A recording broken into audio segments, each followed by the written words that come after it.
राधा माधव कुंज बिहारी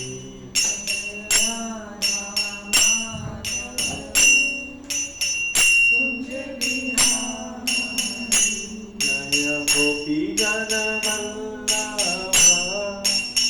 गिरिवरधारी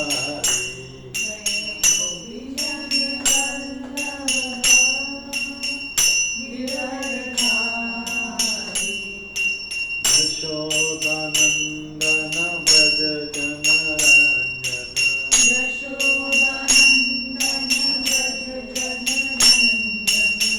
यमुना तीरावनचारी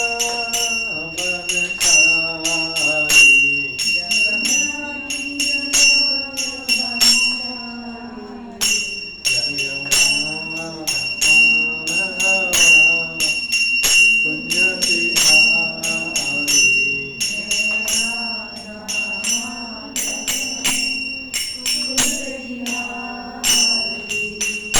हरे Krishna Krishna Krishna Hare Hare Hare Ram Ram Hare Hare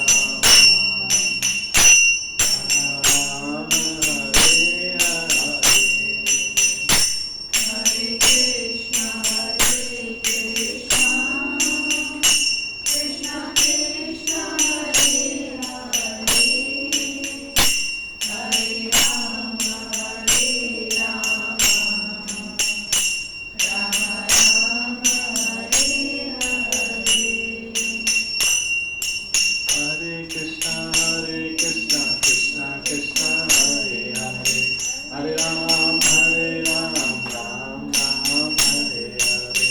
Hare Krishna, Krishna Krishna, Hare Hare, Hare Ram, Ram Ram, Hare Hare. Hare Krishna, Krishna Krishna, Hare Hare, Hare Ram, Ram Ram, Hare Hare. Hare Krishna, Krishna Krishna, Hare Hare, Hare Ram, Ram Hare Hare. Jaya Radha Govind Radha Govind Radhe. Jai Radha Govind Radha Govind Radhe. Jaya Radha Madhav Radha Madhav Radhe. Jai Radha Madhav Radha Madhav Radhe. Jaya Gauranitai Gauranitai Gauranitai Jaya Gauranitai. Jai Gauranitai, Gauranitai, Gauranitai, Jai Gauranitai.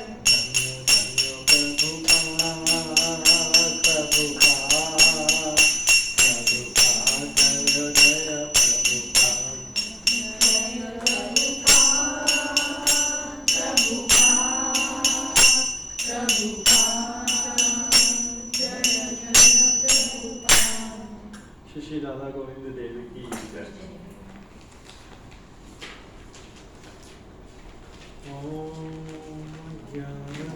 ज्ञानतिमिरन्धस्य ज्ञानाञ्जनशलाकया चक्षुरुन्मिलितं येन तस्मै श्रीगुरुवे नमः। श्रीचैतन्यमनोभीष्टं स्थापितं येन भूतले स्वयं रूपा कदा मह्यं ददाति स्वपदान्तिकं। वन्देऽहं श्रीगुरो श्रीयुतपदकमलं श्रीगुरुं वैष्णवं निरूपं साग्रजातं सहगणा रघुनाथान्वितं तं सजीवं साद्वैतं सावधूतं परिजनसहितं कृष्णचैतन्यदेवं श्री राधा कृष्ण सहगणा ललिता श्री विशाखान्वितं हे कृष्ण करुणा सिंधु दीनबंधु जगत्पते गोपेश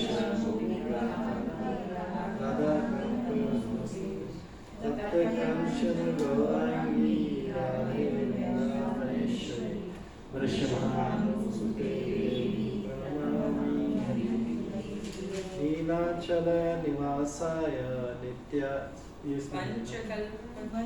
ओके वंशाकल्पतरुभ्यश्च कृपा सिन्धुभ्येव च पतितानां पावनेभ्यो वैष्णवेभ्यो नमो नमः।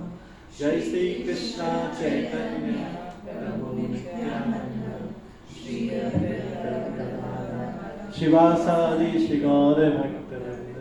हरे कृष्णा कृष्णा कृष्णा हरे हरे हरे राम राम राम हरे कृष्णा। आज की इस क्लास में सभी भक्तों का स्वागत है। कहाँ तक हुआ था हमारा लास्ट टाइम? 32 हो गया था। 32 हो गया था। 32 हो गया।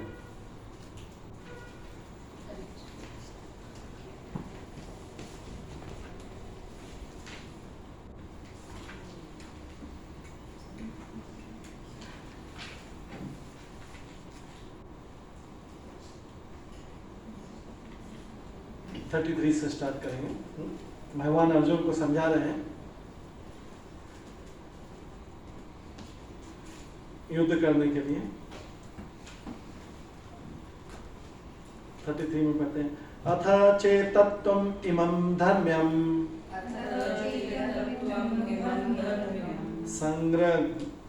संग्रामं न करिष्यसि तत्स्वधर्मं कीर्तिं च हित्वा पापम् अवाप्स्यसि। भगवान अर्जुन को समझा रहे हैं कि तुमको क्षत्रिय है तो क्षत्रिय के होने के नाते तुमको युद्ध करना जरूरी है, अपने कर्तव्य का पालन करना जरूरी है। किंतु यदि तुम युद्ध करने के स्वधर्म को संपन्न नहीं करोगे तो तुम्हें निश्चित रूप से अपने कर्तव्य की उपेक्षा करने का पाप लगेगा और तुम योद्धा के रूप में भी अपना यश खोलोगे। तो हमने लास्ट टाइम डिस्कस किया था हमारे कर्तव्य कितने प्रकार के होते हैं?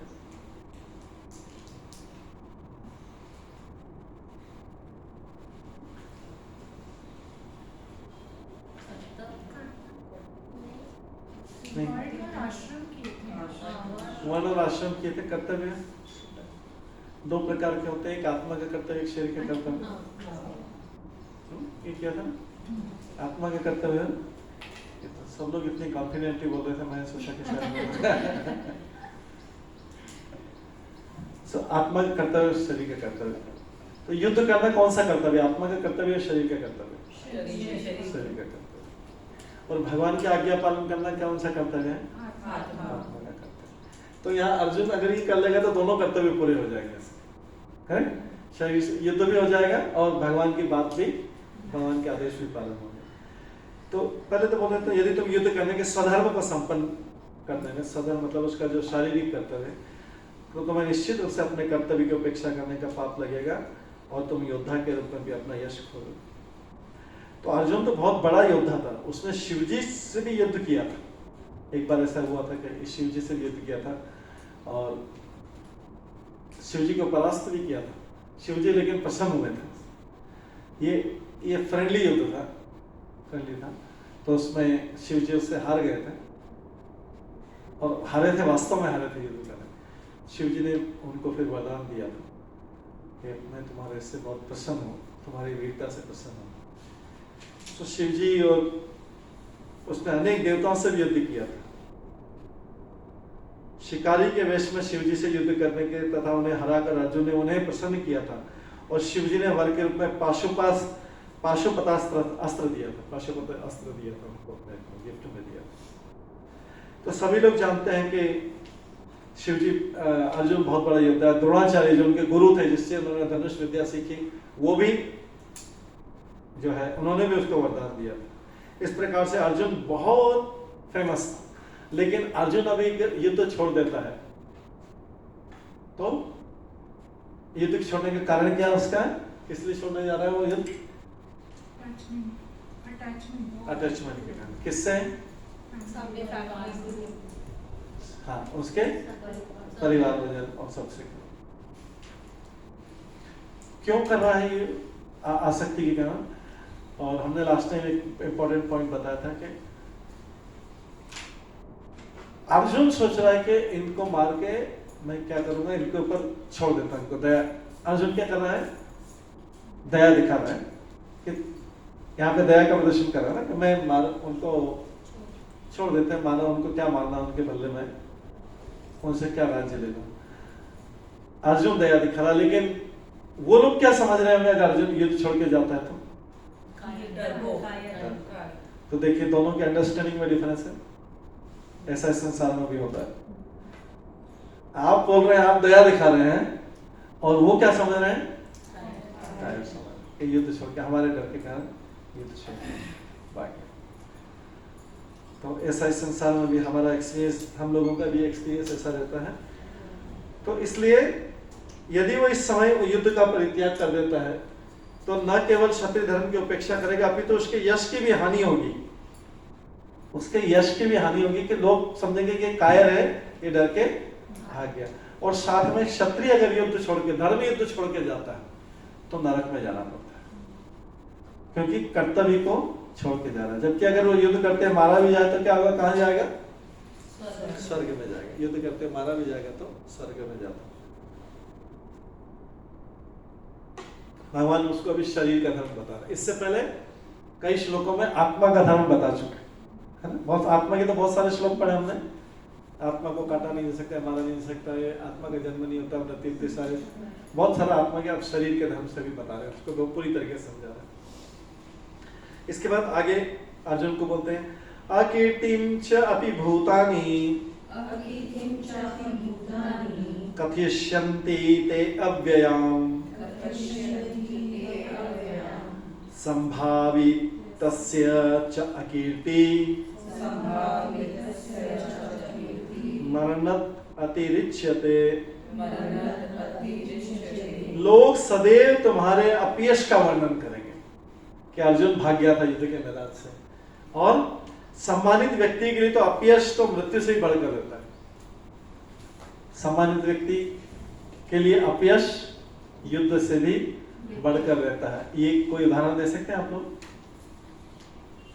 अगर कोई सम्मानित व्यक्ति है उसके लिए अगर अपयश हो जाए तो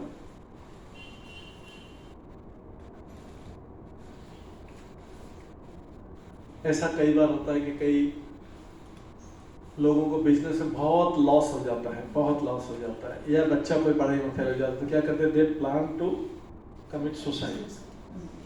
किस लिए करते हैं? क्या कोई मारेगा तो नहीं? अगर कोई फेल हो जाएगा तो कोई ना, बिजनेसमैन को लॉस होने पे अगर एकदम निम्न पोजीशन में पहुंच गया तो भी कोई मारेगा, कुछ तो करेगा नहीं, लेकिन क्या है, उनको क्या लगता है, अपयश हो गया। अभी संसार में लोग क्या बोलेंगे, लोग क्या बोलेंगे, ये करते करते लोग क्या करते हैं, जनरली जो सुसाइड करते हैं वो करते हैं कि लोग क्या बोलेंगे।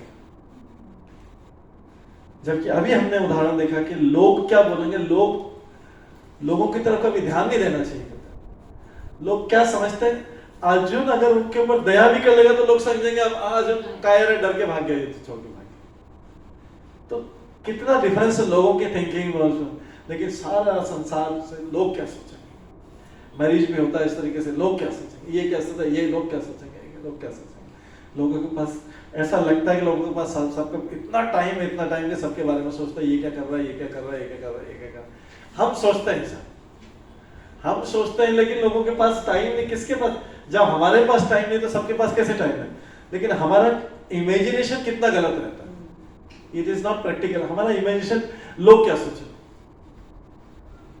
कई बड़े परिवारों में हमने देखा है कि किसी दूसरे रिलीजन से भी मैरिज हो जाती है तो लोग उसको एक्सेप्ट कर लेते हैं, नॉर्मल, कोई कुछ सब रिलेशन बिजनेस सब कुछ चलते हैं।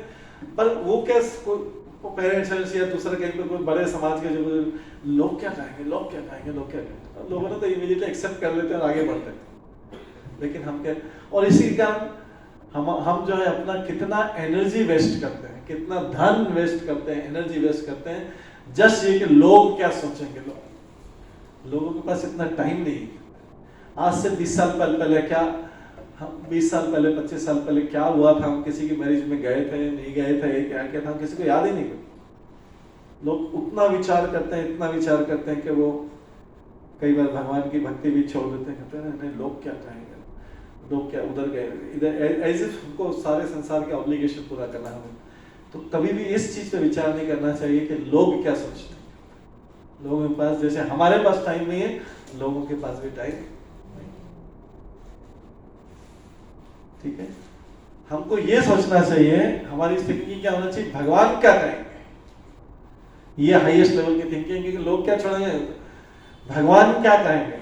अगर किसी ने भगवान की बात मान ली तो सारे लोग, everybody will fall in line, सब उसके पीछे पीछे जोड़ेंगे। एक बार अगर किसी ने वो एक्सेप्ट कर लिया कि भगवान, ये सोचा कि भगवान क्या कहेंगे, उनका पहले ध्यान रखना है, तो थोड़े समय बाद लोग भी उसके पीछे जाएंगे कि हाँ यही व्यक्ति सही, ये व्यक्ति सही था।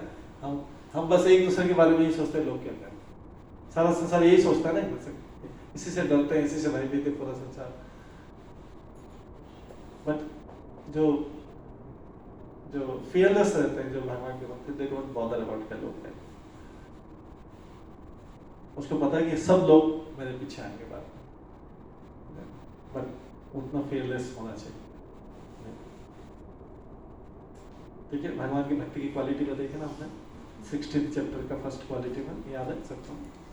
16th चैप्टर का फर्स्ट क्वालिटी में ये ध्यान रखना कि लोगों के बारे में नहीं सोचना है, भगवान का भक्तों का सोचता नहीं।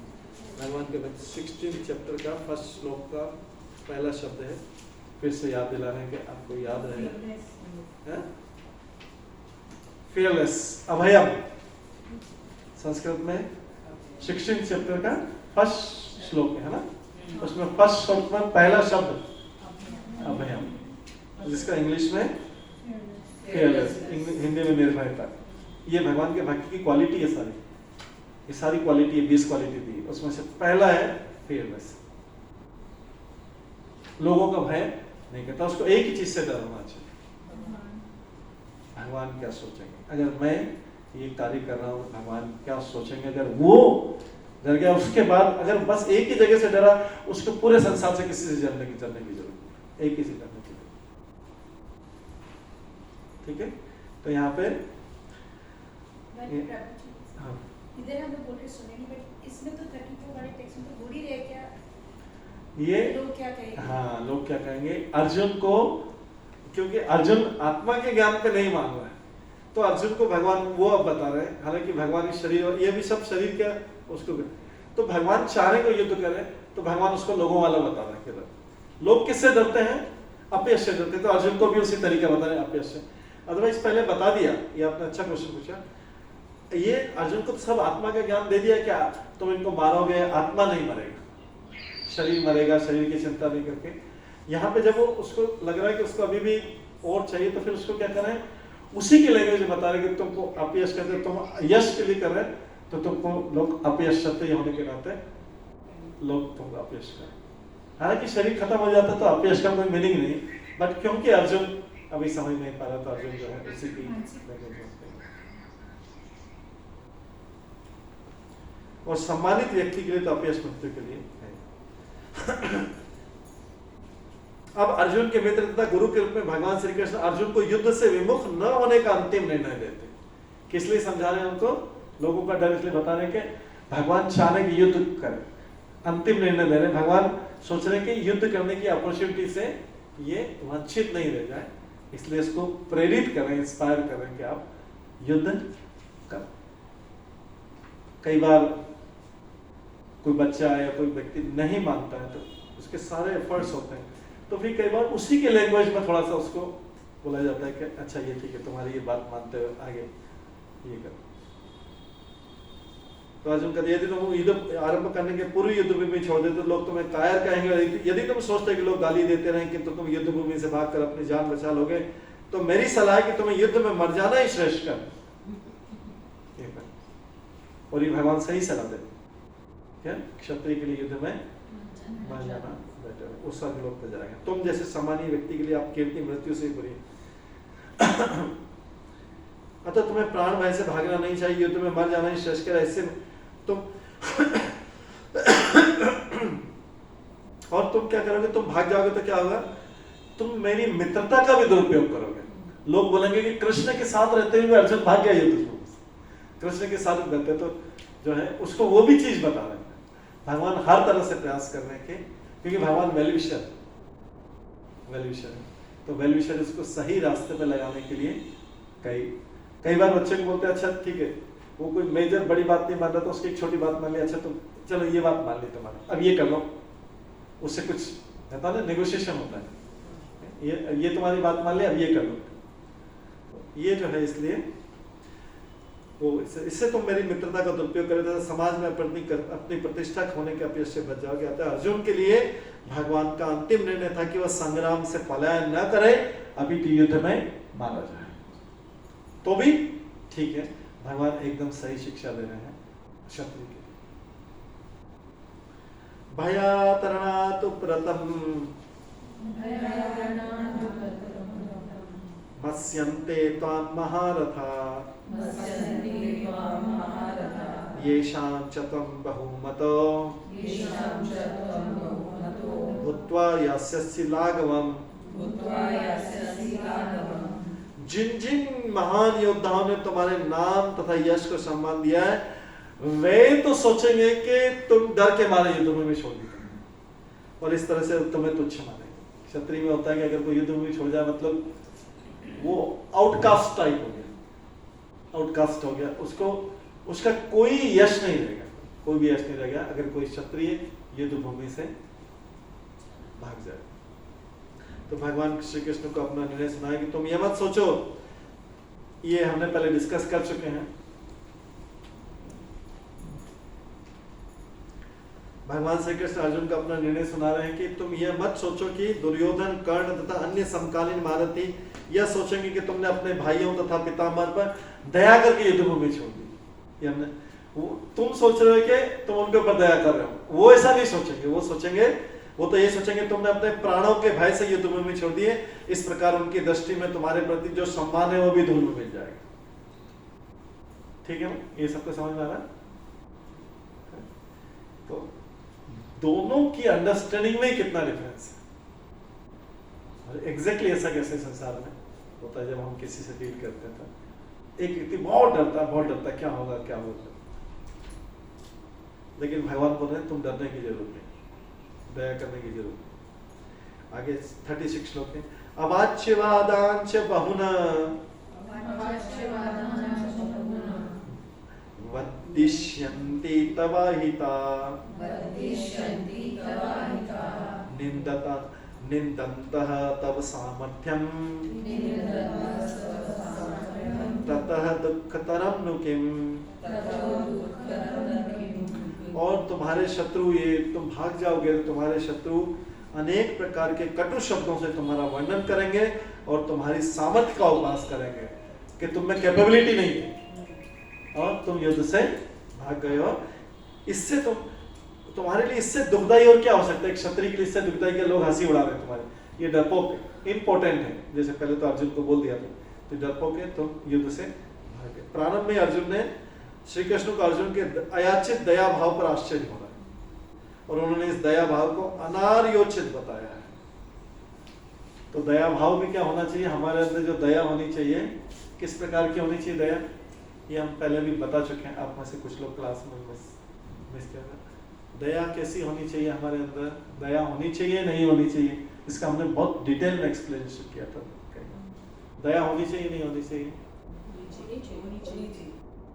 होनी चाहिए। कोई इफ्स एंड बट्स हैं, कोई कंडीशंस हैं? Depends situation. हां, गलत जगह दया करेंगे तो उसका पाप ज्यादा होगा। उसका पाप ज्यादा होगा। हमारी दया शास्त्रों के अनुसार होनी चाहिए, किसी पापी के ऊपर दया नहीं आनी चाहिए। आप में से किसी ने प्रश्न पूछा था कि हमें कैसे पता लगेगा वो पापी पुण्यवान है? तो हमें जहां we are not confident of anything, so we should not commit mistakes there, we should not show any mercy। हमें उसमें कोई दया नहीं दिखानी चाहिए। अगर हमें पता नहीं है कि इसके दया का परिणाम क्या होगा तो पब के बाहर भी भिखारी बैठे रहते हैं, पब के बाहर भी भिखारी बैठे रहते हैं, उन पर भी लोग कहते हैं तो उसको बोलते, उसको क्या बोलेंगे? वो बोलेगा छोटी बोतल दे दो मेरे को भी एक। तो ऐसे ही लोग, कई लोग बोलते हैं किसी चीज के लिए मांग रहे हैं, कोई किसी चीज के लिए मांग रहा है, कोई किसी। अब जैसे कोई मांगता, कहीं मांगता कि चाय पीने के लिए पैसे दो, तो चाय पीना तो लग्जरी उस बेगर के लिए। उसको तो अगर वो बोले कि दाल रोटी के लिए चाहिए, खाने के लिए चाहिए, तो ठीक है, एक बार वो हो सकता है। लेकिन वो बोला कि चाय पीना, तो चाय तो एसेंशियल पार्ट तो नहीं है। चाय खाना पीना ये सब है, वही भूखा पेट नहीं रहना चाहिए, उसको प्रॉपर प्राप्त खाना, या कुछ भी ऐसा मांगे। तो वो जो है दया, और अगर यहाँ पे तो ये सब पापी, इसीलिए तो भगवान युद्ध करवा रहे हैं। अब पापियों के ऊपर अगर अर्जुन को दया आ रही, तो दया उचित है? नहीं, करेक्ट नहीं। इसलिए दया शास्त्रों के अनुसार होनी चाहिए, जैसा शास्त्र में लिखा है। जब हम भागवत गीता पूरी करेंगे, एंड में चैप्टर आएगा कि कहाँ दया, कहाँ चैरिटी करना चाहिए, कहाँ दया करना चाहिए। हर जगह दया शो करने की जरूरत नहीं है। हम पुण्य करने के बजाय पाप कर बैठे। होना चाहिए दया, सब में होना चाहिए, लेकिन उचित तरीके से दया शो करनी चाहिए, प्रॉपर तरीके पर। नहीं समझ में आ रहा है तो नहीं करने की जरूरत, ठीक है।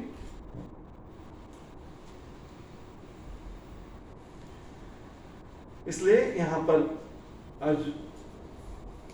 भगवान अर्जुन को बोल रहे हैं कि यही तुम्हारा कटु शब्दों में आलोचना करेंगे अगर तुम युद्ध छोड़ के चले जाओगे, ये लोग जिसके ऊपर तुम दया कर रहे हैं। इसलिए अभी दया करने का समय है। उसके बाद बोलते हैं हतो वा प्राप्स्यसि स्वर्गम जित्वा वा भोक्ष्यसे महीम् तस्मात् उत्तिष्ठ कौन्तेय युद्धाय कृतनिश्चय। और ये बार बार रिपीट कर रहे हैं, कुंती पुत्र, यदि तुम युद्ध में मारे जाओगे तो स्वर्ग प्राप्त करोगे, और यदि तुम जीत जाओगे तो पृथ्वी के साम्राज्य का भोग करोगे, पृथ्वी का राज्य भोगोगे और धर्म के अनुसार चलाओगे। अतः दृढ़ संकल्प करके खड़े हो और युद्ध करो। ये अर्जुन अभी ऑलमोस्ट डिप्रेशन में, हमने शुरू में पढ़ा था सेकंड चैप्टर के 7वें श्लोक में पढ़ा था। अर्जुन बोला था मैं सरेंडर कर लूंगा, मैं कर लूंगा। अर्जुन एकदम डिप्रेशन में, पर भगवान अर्जुन को युद्ध करने के लिए इंस्पायर कर रहे। और क्या बोल रहे हैं भगवान, ये हमारे लिए सारी चीज हमारी शिक्षा के लिए भी क्या बोल रहे हैं देखना 38 में, सुख दुखे समय कृत्वा लाभ अलाभ जया जय ततो युद्धाय युज्यस्व नैवं पापम वाप्यसि। तुम सुख या दुख, हानि या लाभ, विजय या पराजय का विचार किए बिना युद्ध के लिए युद्ध करो। ऐसा करने पर तुम्हें कोई पाप नहीं लगेगा। तो हमको अपनी ड्यूटी जो है, हमको अपना कर्तव्य, संसार में कर्तव्य जो है वो क्या करना चाहिए, विदाउट बॉदरिंग अबाउट हैप्पीनेस और डिस्ट्रेस, लॉस और profit, and victory and defeat, इसको विचार किए बिना अपना कर्तव्य संसार में करना चाहिए। ये भागवत गीता जो जो अर्जुन को उपदेश दे रही है, उस शब्द उपदेश हमारे लिए है। अर्जुन तो एक कैरेक्टर बना है हमारे लिए है। हम क्या करते हैं, पहले क्या होगा, पहले उसका सब लाभ पहले सोच लेते हैं, और फिर जब रिजल्ट आया तो लॉस, तो फिर क्या होता है, हमारा निराशा, डिसअपॉइंटमेंट चालू होता है। डिसअपॉइंटमेंट का कारण क्या है, पहले से सोच लिया, हमने सोच लिया कि इसमें विक्ट्री होगी या इसका रिजल्ट ऐसा होगा, हमने सोच लिया। हमको तो सोचने का कोई अधिकार नहीं, हमको सोचने का अधिकार नहीं। क्यों कि ये भगवान अर्जुन को ये बता रहे हैं, ये तुम्हारी चिंता का विषय नहीं, तुम्हारी चिंता का विषय है कर्तव्य करना। तुम्हारी चिंता का विषय क्या है, कर्तव्य करना, उसका रिजल्ट देना मैं कंट्रोल करता हूं। तो अगर किसी ने बहुत हार्ड वर्क किया और उसने विक्ट्री का सोचा और डिफीट हो गया, तो डिफीट क्यों होता है फिर, जब सब कुछ पूरा एकदम 100% सब कुछ सही किया, फिर डिफीट क्यों हो जाता है, ये लॉस क्यों हो जाता है, प्रॉफिट के लिए काम किया, लॉस क्यों हो गया। Sometimes in the future that is not good for us. that which we can't see, God can see. Okay, good. That is one reason. Good, very good. Another reason? Sorry? Luck जैसी चीज भगवत गीता में नहीं है। ये हमारे common word है। भाग इसमें डेस्टिनी वर्ड है। लक जो हम बोलते हैं एक्चुअली वो डेस्टिनी वर्ड है। हाँ, वो है कि तो उसका थोड़ा एलिबोरेट करना पड़ेगा आपको। ये तो शॉर्ट में बताया। What is second reason? Short में बताया। अपने कर्म भी पिछले वाले जो कर्म फल थे उसका भी तो मैं अकाउंटिंग करना पड़ेगा ना। अच्छा, एक और चीज समझना कि जो हमारे हम बोलते हैं कि पिछले कर्म फल भुगत रहे, पिछले मतलब नॉट ओनली इससे पहले वाली life, not only that, several lifes कईयों का पेंडिंग रहता है। क्यों पेंडिंग रहता है? एक ही बार में क्यों नहीं सेटल हो जाता? जैसे पिछली बार का इस बार सारा भुगत लिया, अब नेक्स्ट टाइम सेटल। पिछले कई लाइफ्स का पेंडिंग क्यों रहता है? लाइफ उतनी लॉन्ग नहीं रहती है तो नहीं, हमने कितना accumulate किया है बुरे कर्मों को। ओके, थोड़ा you are closer to that thing, exact. और पहले बोले थे बुरे कर्म के लिए हिसाब करने के लिए बहुत अच्छे कर्म कलेक्ट करने होते हैं, फिर वो हिसाब होता है, वो भी कुछ है system. Okay. You have to accumulate a lot of good work and then you get your final punishment also.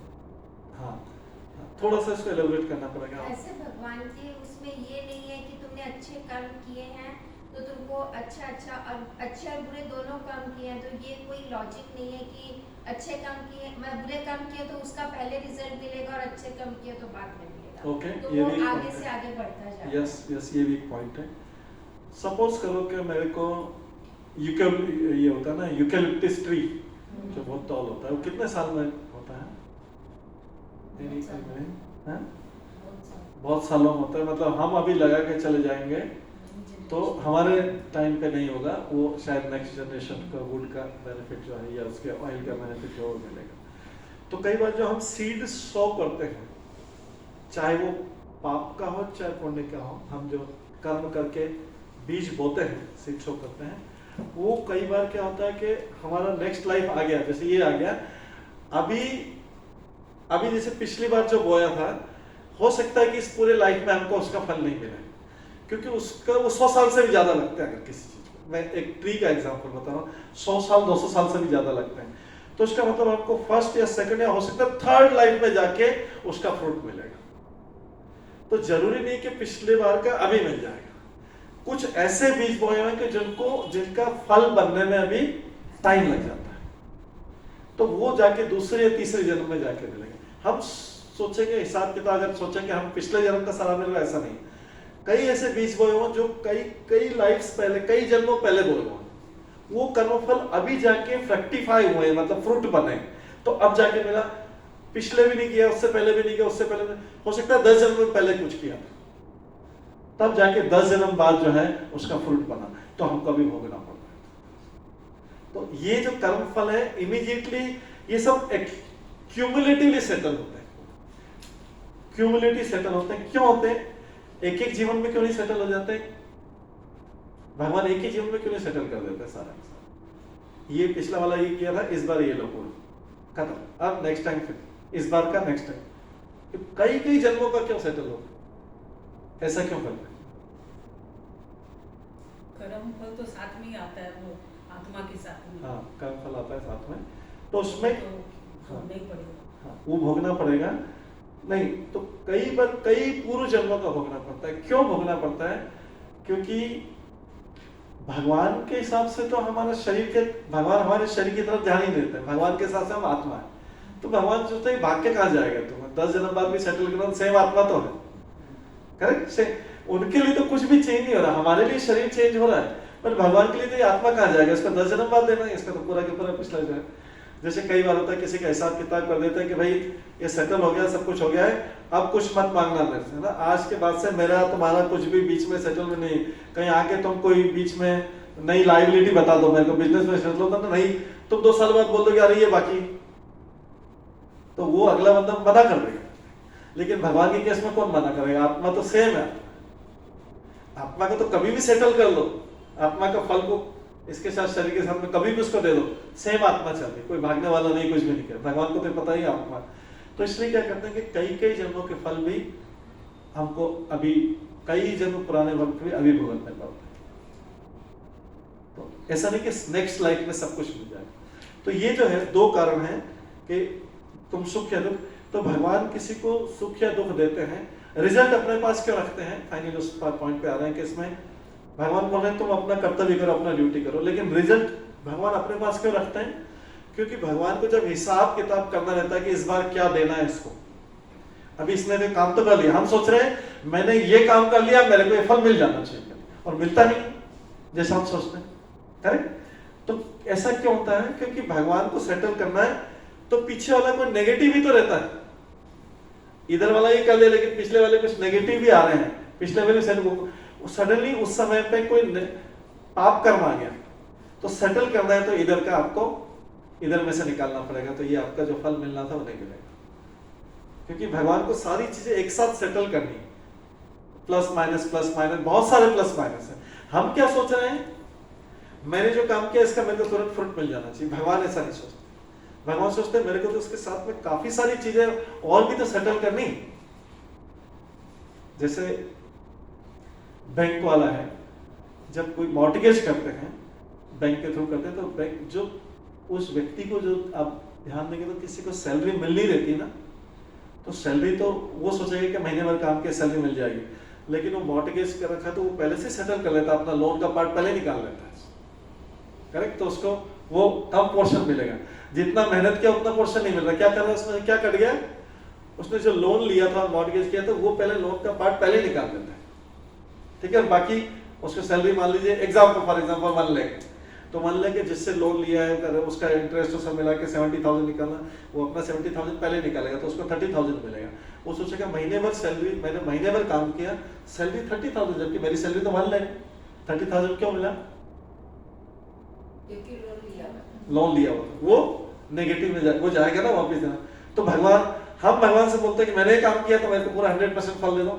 भगवान बोलेंगे बच्चा अभी इधर ये सारा निकाल लिया, ये 100% पूरा निकाल लिया, ये 0 है इस बार, ये 0 क्योंकि पिछले वाला भी तो तुम्हारा है, उसको निकालना पड़ेगा, तो इस बार 0। हमको लगता है 0 कहाँ से आ गया? तो मैंने तो पूरा फुल मेहनत किया, सब कुछ किया। तो भगवान ऐसा सेटल कर दे रहे हैं। कहीं कम मेहनत में और ज्यादा मिल जाता है कि उसका बकाया आ रहा है तो इधर उसके क्रेडिट में जा रहा है, उसको क्या करेंगे? उसको ज्यादा मिल गया। हम सोचेंगे अरे इतना कम मेहनत में इतना ज्यादा मिल गया, क्योंकि हमारी कैलकुलेशन क्या है? ये दिया, पिछला हम भूल जाते हैं कि पिछला क्या आ रहा है, हिसाब किताब क्या आ रहा है। हम क्या सोचते हैं? ये काम किया, इसका फल मिल जाना चाहिए, लेकिन ऐसा नहीं होता। भगवान का नियम ये समझ में आया सबको? नियम समझ में आया? भगवान बहुत सारी चीज देख के फिर उसको सेटल करते हैं, उसके अकॉर्डिंग वो फिर उसको उसका फल देते हैं। हमको तो चाहिए कि जो काम किया एकदम मेरे को मिल जाए पूरा फल, मैंने बहुत अच्छे तरीके से काम किया और उसने बहुत अच्छे तरीके से नहीं किया, पता चला उसको फल अच्छा मिल जाता है, हमको कई बार कम फल मिलता है। क्योंकि इसलिए कर्म का फल का सेटलमेंट, इसलिए भगवान बोल रहे हैं 2.47 में देखो, अभी वैसे आ ही जाएगा, लेकिन फिर भी एक बार श्लोक देखो यहाँ पे 2.47 में भगवान क्या बोल रहे हैं। ये बहुत इंपॉर्टेंट श्लोक है 2.47 जो इसमें आएंगे तब पढ़ेंगे। कर्मण्यवाधिकार रस्ते माँ फलेषु कदाचन, या कई जगह लिखा हुआ देखेंगे, माँ कर्म फले हेतुर्भूमा ते संगोस्तु कर्मणि, तुम्हें अपने कर्तव्य करने का अधिकार है। पहली लाइन क्या है? हाँ, कर्तव्य करना मतलब कर्तव्य तो करना है, उसका अधिकार है, लेकिन आगे क्या लिखा है? अगर हमको अधिकार देंगे तो क्या कर देंगे? हम क्या कर देंगे? हम क्या कर देंगे? पिछला हिसाब किताब भूल के, सारे नेगेटिव भूल के एकदम पूरा ले लेंगे, 100% ले लेंगे। अभी काम किया है इसका पूरा। भगवान बोलेंगे पीछे का कौन सेटल करेगा? नेगेटिव वाला, सारे लोन देते वो कौन सेटल करेगा? तो इसलिए भगवान सेटल करके देते। इसलिए क्या लिखा? किंतु कर्म के फलों के तुम अधिकारी नहीं, क्लियरली बोल दिया है। कर्म करोगे लेकिन फल, फिर भी फल के तुम अधिकारी नहीं हो। फल मैं सेटल करूंगा, हो सकता है मैं 0 दूं, कुछ फल दो ही हो सकता है। तो व्यक्ति को क्या करना चाहिए ऐसी कंडीशन में? एक्सेप्ट कर लेना चाहिए। ये लाइफ का प्रिंसिपल है, संतुष्ट होने का प्रिंसिपल है। नहीं तो हम बहुत एग्रेसिव मिलेंगे, क्या भगवान को क्या पता है, भगवान क्या है, एग्जिस्ट नहीं करता भगवान, तो इस संसार में है ही नहीं भगवान, उसको उतना किया इतना किया, तो मेरे को तो लग रहा है हमने अपना जजमेंट क्या देंगे, भगवान है ही नहीं, मेरे कर्म का फल तो दिया नहीं, उसने कुछ भी नहीं किया, उसको इतना फल मिल गया, क्योंकि हमको उसका प्रिंसिपल, उसके पीछे क्या सिद्धांत है वो पता नहीं है। तो किसको ब्लेम करेंगे, भगवान को ब्लेम करेंगे, संसार को ब्लेम करेंगे, दूसरे लोगों को ब्लेम करेंगे, जो रास्ते में आएगा उसको ब्लेम कर देंगे, उसको दो चार सुना देंगे, तुम्हारे कारण नहीं, तुम्हारे कारण नहीं है, नहीं तो मेरा हो जाए, सब कुछ हो जाता, तुम्हारे कारण नहीं। किसी को एक को स्केप गॉड बनाते हैं और बोलते तुम्हारे कारण नहीं। लेकिन जब भगवत गीता पढ़िए तो भगवान का जब सिद्धांत समझ में आएगा, कैलकुलेशन समझ में आएगा, तो हमारा फेथ बढ़ेगा। जब भी बार बार पढ़ेंगे भगवत गीता, भागवत में सब में रिपीटेडली एक ही चीज आएगी, तो हमारा फेथ बढ़ेगा कि अच्छा भगवान का सेटलमेंट का प्रिंसिपल अलग है। तो इसलिए जो बोल रहे हैं भगवान उसको स्वीकार कर लेना चाहिए। हमको एक सहारा मिला, एक बेसिस मिला अपने आप को संतुष्ट करने। सब बोलते हैं ना जीव को संतोषी होना चाहिए, संतोष में सब, ऐसे हमको कुछ बोलने से कुछ फर्क नहीं पड़ने वाला जब तक हमको उसके पीछे ये पता नहीं कि कैसे सेटलमेंट होता है, लॉजिक नहीं पता रहेगा तो हम कैसे विश्वास कर लेंगे किसी चीज को। तो भगवत गीता हमको एक एक चीज का लॉजिक बता रहा है, क्यों भगवान की बात मानना चाहिए, क्यों संतुष्ट रहना चाहिए, क्या क्यों भगवान इम्पार्शियल है, क्यों भगवान किसी के साथ भेदभाव नहीं करते हैं। तो हमारा भगवान के ऊपर क्या करेगा, फेथ। ये इन शास्त्रों को पढ़ने से, ग्रंथों को, इन स्क्रिप्चर्स को पढ़ने से भगवान के ऊपर फेथ पड़ेगा, ये समझ में आएगी चीजें। हम तो मूर्ख हैं, बहुत बहुत कम इंटेलिजेंस है और पेशेंस जीरो। इंटेलिजेंस अपने आप को समझते बहुत बड़े इंटेलिजेंस समझते हैं और पेशेंस जीरो और एंगर भरा हुआ है, तो क्या करेंगे, एकदम अटैक करेंगे, भगवान के ऊपर करेंगे, या फिर जो सामने दिखेगा वो करेंगे, जिसके ऊपर, चाहे वो पेरेंट्स हो, चाहे हस्बैंड के लिए वाइफ हो, वाइफ के लिए हस्बैंड हो, या बच्चे हो, बच्चों के लिए पेरेंट्स हो, कोई भी हो, सबके लिए ये पेशेंस है नहीं, एंगर बहुत सारा है और प्रिंसिपल पता नहीं है कि क्या काम कैसे होता है संसार में। तो जो भी आगे मिलेगा, लेकिन प्रभु जी जब कोई अगर सामने वाला गलत कर रहा है तो उसको रियलाइज भी तो कराना जरूरी है, एक्सेप्ट कर लिए, लेकिन हमने हाँ उसकी मिस्टेक को तो इंटेंशन होना चाहिए, उसको मिस्टेक को बस कराना, वहां तक सीमित रहना चाहिए। बदला लेना क्योंकि तो भगवान ने किया उसको, ठीक है, मिस्टेक रियलाइजेशन कराने का, ठीक है कि वहां तक, बस वहां तक स्टॉप हो जाना चाहिए, ठीक है। वो होता है जो एनिमिटी, एनवियसनेस के कारण जो लड़ाई लंबी चलती है, उसमें समझना कि भगवान इसके जो है उसका प्रिंसिपल है, तो जो है उसको रियलाइज कराना चाहिए कि आपने मिस्टेक किया है। और वैसे अगर छोड़ भी देंगे तो भगवान करा देते हैं, बट ठीक है, अगर उतना पेशेंस नहीं तो ठीक है, रियलाइज करा। बट हमको याद रखना है इसके पीछे मैथमेटिक्स क्या है।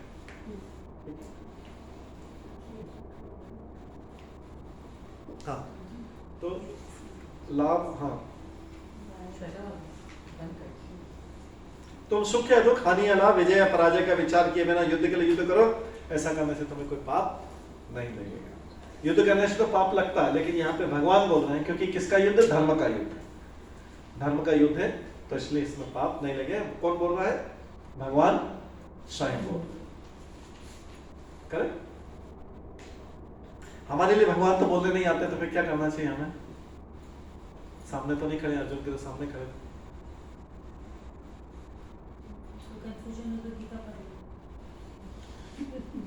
भगवान, हाँ भगवान, ये भगवान की बोली हुई वाणी, ये व्यास जी ने, वेद व्यास जी ने इसको लिख दिया है, भगवान की बोली हुई वाणी, as good as Lord himself is speaking।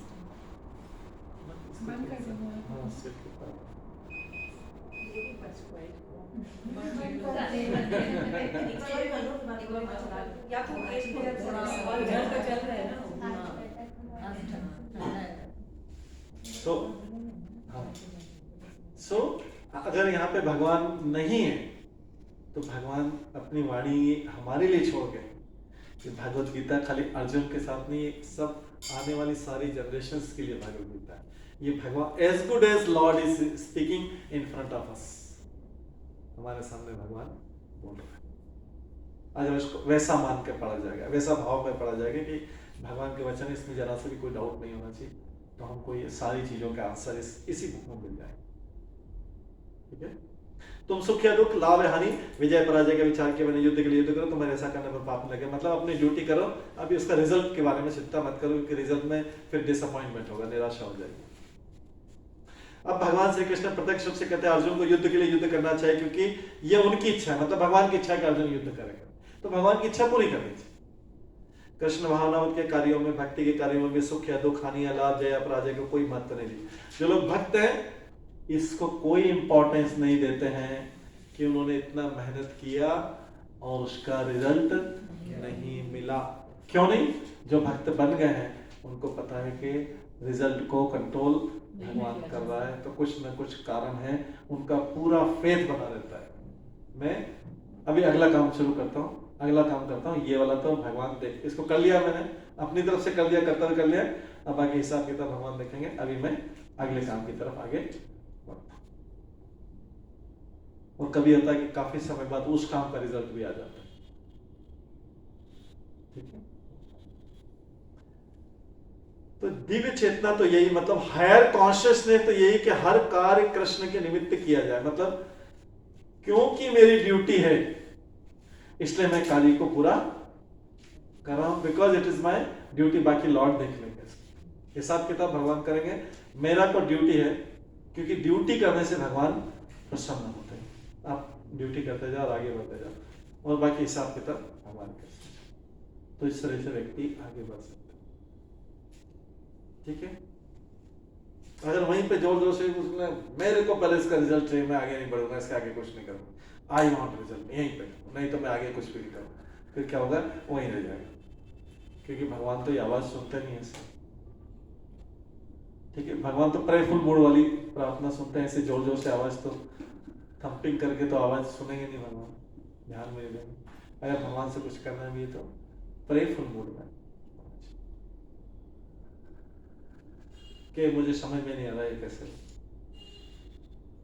ठीक है, दिव्य चेतना में तो होगा कि हर कार्य कृष्ण के निमित्त किया जाता है, भौतिक कार्य को कोई बंधन फल नहीं होता है। जो कोई सत्वगुण या रजोगुण के अधीन होकर अपनी इंद्रिय तृप्ति के लिए कर्म करता है, उसे अच्छे बुरे फल प्राप्त होते हैं। किंतु जो कृष्ण भावनावत के कार्य में अपने आप को समर्पित कर देता है, वो सामान्य कर्म करने वाले के समान किसी का कर्तव्य ऋणी नहीं रहता है। तो जो भक्ति में भगवान की प्रसन्नता के लिए अपनी ड्यूटी करता है, कि मैं ड्यूटी क्यों कर रहा हूं इस संसार में? बिकॉज भगवान अपनी अपनी ड्यूटी, वर्णाश्रम धर्म, वर्ण और आश्रम के अनुसार अपनी अपनी ड्यूटी से प्रसन्न होते हैं, इसलिए मैं कर रहा हूँ। रिजल्ट के लिए मैं भी चिंता नहीं कर रहा। तो ऐसा व्यक्ति जो है कृष्ण की प्रसन्नता के लिए करता है, वो कभी भी कर्म के फल के बंधन में नहीं बनता, क्योंकि वो कर्म के फल की चिंता नहीं कर रहा। तो इसका मतलब ऐसा नहीं कि कृष्ण फल नहीं देंगे, ऐसा नहीं करेंगे, बट जैसा हम चाह रहे हैं वैसा कृष्ण मान भी सकते, नहीं भी मान सकते। कर्तव्य करके आगे आगे कृष्ण को फल देते रहेंगे सब, चाहे कोई मांगे या नहीं मांगे। भगवान का जस्टिस तो जिसको देना है उसको देना ही है, 100% देना। उसमें से एक कण, एक डस्ट पार्टिकल के बराबर भी अपने पास रखते हैं भगवान का, तो लोगों को वो क्या करेंगे? वो शांत हो, लेकिन वो चाहते हैं कि ऐसा मेरी प्रसन्नता के लिए कर्म करते करते करते करते अल्टीमेटली व्यक्ति मेरे पास में आ जाए, जीवन के अंत में मेरे पास में आ जाए, मेरी प्रसन्नता के लिए। ठीक है, तो उसको क्या करना पड़ेगा? आगे श्लोक भी आएगा, उसको तीनों गुणों से ऊपर उठना पड़ेगा। प्रकृति के 3 गुण होते हैं, कौन कौन से होते हैं? इसमें से बेस्ट कौन सा रहता है? आपने क्या बोला? सतोगुण, रजोगुण, तमोगुण। इसको इंग्लिश में बोलता हूं तो थोड़ा आप जल्दी वो आपको। Satoguna is called mode of goodness, rajoguna is called mode of passion, and tamoguna is called mode of ignorance. अब तो बता पाएंगे कौन सा है? Mode of goodness. Mode of passion में रजोगुण पैशनेट होता है ना, तो ये करना ही, ये करना अचीवमेंट ओरिएंटेड होता है। और तमोगुण वाला एकदम लेजी, कोई काम नहीं, कुछ भी नहीं, काम को पोस्टपोन करना, ये करना, वो करना, क्रिटिसाइज करना, एनवी करना, सोते रहना सारे टाइम, कुछ काम में मन नहीं लगाना, ये तम गुण वाला। तो बेस्ट कौन सा था? Mode of goodness. पर भगवान बोलते हैं कि मोड ऑफ गुडनेस से भी ऊपर उसको बोलते हैं मोड ऑफ प्योर गुडनेस। जिसे आप समझ लीजिए, वो जल्दी समझ में आएगा। Mode of goodness is like 18 carat gold, ठीक है, जल्दी समझ। And mode of pure goodness is 24 carat, ठीक है, जल्दी समझ में आ गया। तो वो जो है मोड ऑफ प्योर गुडनेस में जो कार्य किया जाता है वो भगवान के लिए होता है, वो भगवान के लिए कार्य होता है। और जो गुडनेस में होता है उससे देवी देवता प्रसन्न होते हैं इस संसार में, बट फिर भी पाप, बुरा, अच्छा बुरा कर्म होता है। But mode of pure goodness only for the pleasure of the Lord. तो अर्जुन से बोल रहे हैं आप मेरी प्रसन्नता के लिए युद्ध करो। अर्जुन क्या बीच में ला रहा है? अपनी प्रसन्नता ला रहा है। अरे वो मारे जाएंगे, मेरे सारे रिलेटिव्स मारे जाएंगे, मेरे ग्रैंडफादर वो मारे जाएंगे, फिर ये बेचारे चले जाएंगे, मैं इनके ऊपर दया कर देता हूँ। ये सब किसकी सोच है? अर्जुन की सोच, सेल्फिश सोच। किसको, हमसे ज्यादा किसको पता है? भगवान को तो सब कुछ पता है। हमको क्या पता है कि अभी जो दिख रहा है, अरे भगवान को तो हमारे करोड़ों जन्मों का पूछेगा, पास्ट का पता है, प्रेजेंट का पता है, फ्यूचर में क्या करेंगे वो भी पता है, सब कुछ पता है। तो कौन सुपर इंटेलिजेंट हुआ? ऑब्वियसली हमारी बुद्धि क्या चल रही, अभी क्या होने वाला है, बस इतने तक, आगे क्या है ये हमको पता नहीं। कि अगले, बस सामने जो दिख रहा है, हमको आधे घंटे बाद क्या होने वाला है हमें पता नहीं, नेक्स्ट हाफ एन आवर बाद क्या होना है किसी को पता नहीं।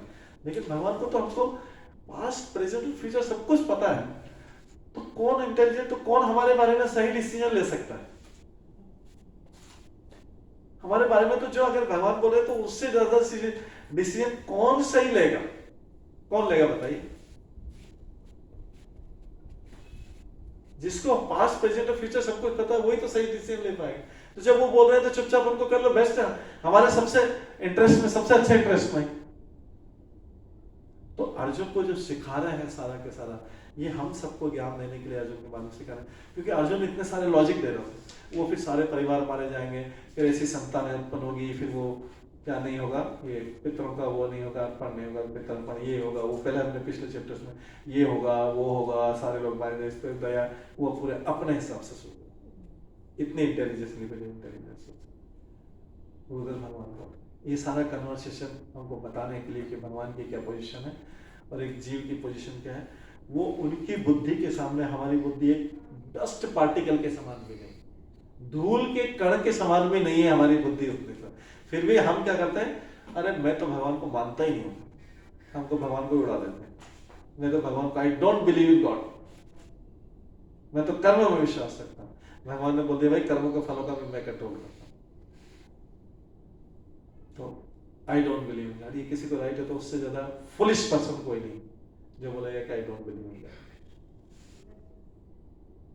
उसका भी पानी की प्यास लगी, तुरंत पानी पी नहीं जाएगा। वो ये कौन कंट्रोल करेगा? बोले तुम तो कंट्रोल करते हैं, तुमको भगवान की जरूरत नहीं, तो फिर सडनली थर्स्टी क्यों कर? तुमको पानी की प्यास नहीं लगना चाहिए, तुमको हंगर नहीं लगना चाहिए, किसी भी प्रकार का तुमको कोई बीमारी नहीं होनी, तुम कंट्रोल करते हो तो फिर भगवान के ऊपर बिलीव नहीं करते तो फिर तुमको कोई बीमारी, तुमको ओल्ड एज नहीं आना चाहिए, डेथ नहीं आना चाहिए अगर you don't believe in. But God तो बना ही है सारे के सारे, गॉड ने भगवद गीता में बोला हो कि सारी चीजें हैं। इसका मतलब गॉड को तो फॉलो तो कर रहे हैं, बट वो सामने लॉजिक के कारण, आर्गुमेंट के कारण को मान नहीं रहा। Otherwise you are undergoing all those things. आपको बुढ़ापा भी आ रहा है, आपको बीमारी भी आ रहा है, आपको भूख भी लग रहा है, आपको प्यास भी लग रहा है, तो ये तो सब लॉर्ड के नियम है। उसको फॉलो तो कर रहे हो, आप ऑलरेडी कर रहे हो, बस एक्सेप्ट नहीं कर रहे हो कि मैं फॉलो कर रहा हूँ। अदरवाइज उन नियमों को ऑलरेडी फॉलो कर। फाइनली डेथ के दिन भगवान बोलते हैं कि जो पूरे जीवन भर मेरे अस्तित्व को स्वीकार नहीं करता, फाइनली उसको मैं डेथ के रूप में आता। तब वो बोलता है कि डेथ, जब मैं उसको ले लेता हूँ तो फिर उसका सारा आर्ग्यूमेंट लॉजिक सब खत्म हो जाता है। सारा आर्ग्यूमेंट लॉजिक क्या डेथ के साथ खत्म हो जाता है। वो कौन आया डेथ के रूप में? कौन आया? भगवान बोलते हैं कालोस्मि, भगवद गीता में कालोस्मि, मैं काल, मैं अलग अलग रूपों में आता। काल के मतलब डेथ के रूप में मैं आता हूँ। आप बोलो अब तो एक्सेप्ट करोगे? अब तो मैं ले ही जाता हूँ तुमको, अभी बोला, अब बोल भी नहीं पाओगे कि मैं भगवान को विश्वास, अब तो ये बोल रहे हैं कि शक्ति भी खत्म हो गई कि मैं भगवान के ऊपर विश्वास नहीं करता। तो इसलिए यहाँ पर बोल रहे हैं कि जो कृष्ण की प्रसन्नता के लिए काम करता है उसे किसी का ऋणी नहीं रहता है। नहीं तो हमने पहले श्लोक कर चुके हैं, फिर भी रिपीट करें, इसमें आ रहा है इसके अंदर में भागवत में कहा गया कि जन्म से बालक पैदा होता से ही ऋणी रहता है। किसका किसका ऋणी रहता है ना? देवर्षि भूता तनृणाम पितृणाम न किंकरो नायम ऋणीश राजन सर्वात्मनाय शरणं शरण्यं गतो मुकुंदं परिहृत्य कर्तम्।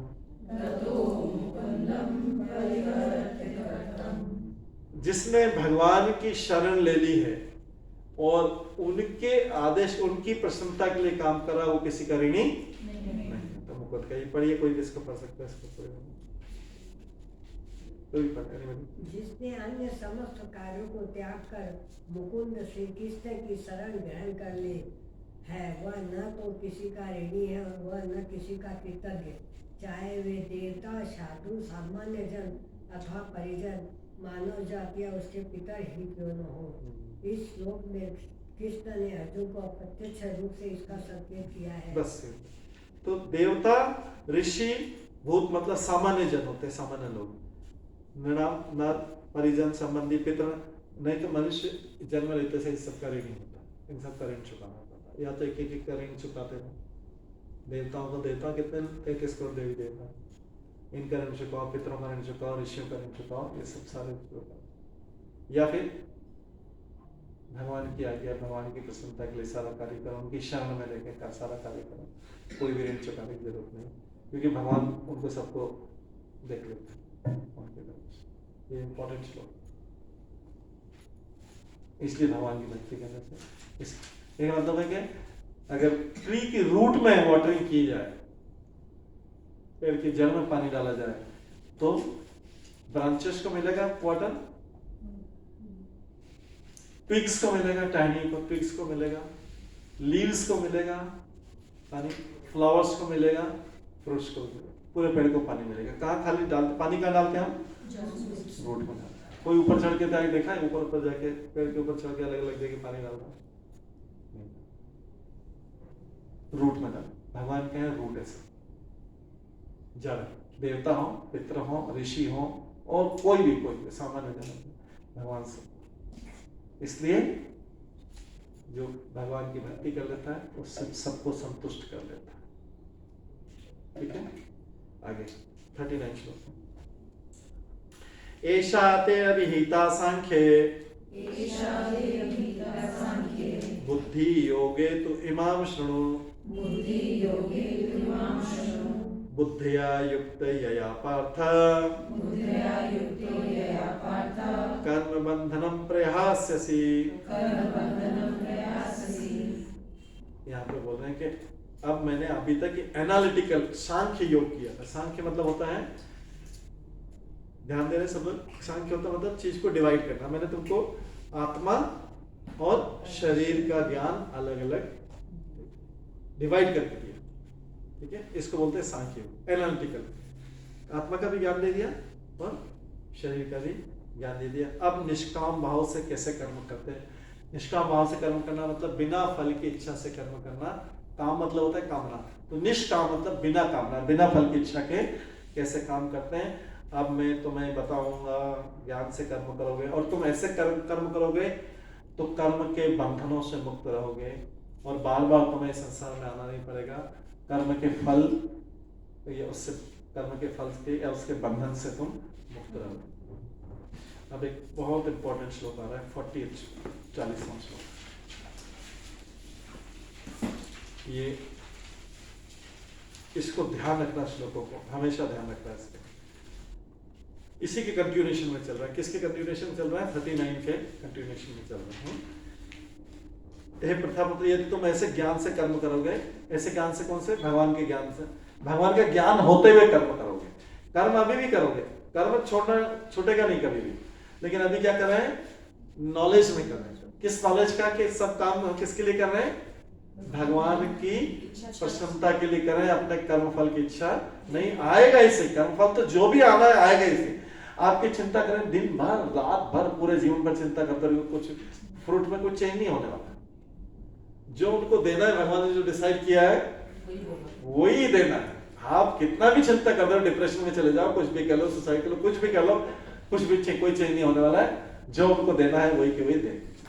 ठीक है, तो अभी ज्ञान हो गया है, तो निष्काम भाव, अब ज्ञान से कर्म करोगे। ये 39 ही पढ़ रहा हूं अभी। यदि तुम ऐसे ज्ञान से कर्म करोगे तो तुम कर्मों के बंधन से अपने आप को मुक्त कर सकोगे।